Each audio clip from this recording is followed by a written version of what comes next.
The Gallows. Entertaining, but stupid.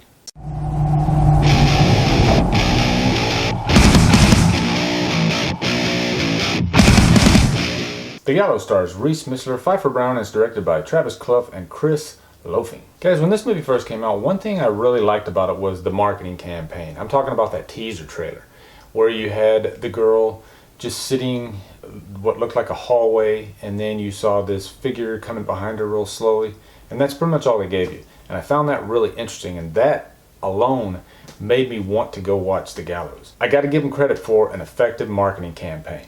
So in The Gallows, in 1993, 20 years ago from the date that the movie takes place, there was a horrific accident at a school play called The Gallows. And one of the kids that is participating in the play, he actually gets hung by the noose on the gallows pole. And I must admit, it sounds like a really interesting premise. I think we can all relate to those high schools, especially the really old ones that look like they were built in like the early 1900s, and how creepy they are. And I've never really seen this attacked in a movie before, and I found that really interesting. And I think there's a lot they could have done with that premise had they not shot it found footage, or shot it effectively with found footage. And as far as the found footage films go, this is definitely not one of the best, probably one of the worst, but what it does have going for it is it is entertaining. It only lasts like an hour and a half, and it does go by pretty quick. So in that, it kept my attention throughout the whole thing. And like I said earlier, I did like the premise of it, you know, that old decayed looking high school, and you know, shooting that in the dark. But that is actually one of the problems of the movie. Most of the time during the movie, I'm like, why would he be hitting the record button? Why would the record button? Do you really have to have the record button on to have the flashlight of the camera? They wanted to use the flashlight of the camera so they could light themselves, because obviously the lights don't work and all the doors are locked. I don't think you have to hit the record button. So that alone took me out of the movie. And a lot of times the filmmakers try to cover the tracks on that. They try to give some kind of reason why that record button must be hit throughout the whole movie. And I can understand if you're wanting to document something at the beginning, but then when all hell starts breaking loose and your life is on the line, I don't think you'd be hitting the record button.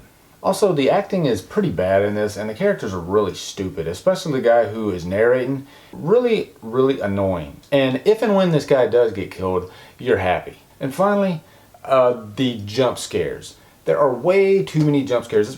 Pretty much this whole movie is just jump scares, and only one of them really gave me a jolt. And that is the problem with lazy filmmaking. You go to the lowest common denominator in trying to scare your audience, and it's like no thought went into the process whatsoever. Let's just throw a jump scare here, let's throw one here, let's throw one here. Then after a while, the whole thing just gets sanitized. A good filmmaker will use jump scares, but he'll use them sparingly. He'll use them where the scene needs it.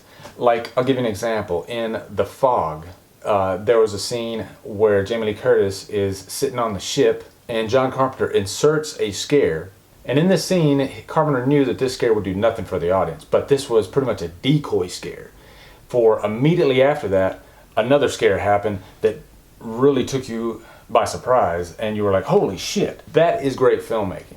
The Gallows, shitty filmmaking. So guys, in the end, if you love horror movies, I think you might have a good time with The Gallows. If you don't like horror movies, then you're gonna really hate this movie. But because I love horror and I was entertained, I'm gonna give it a humdrum.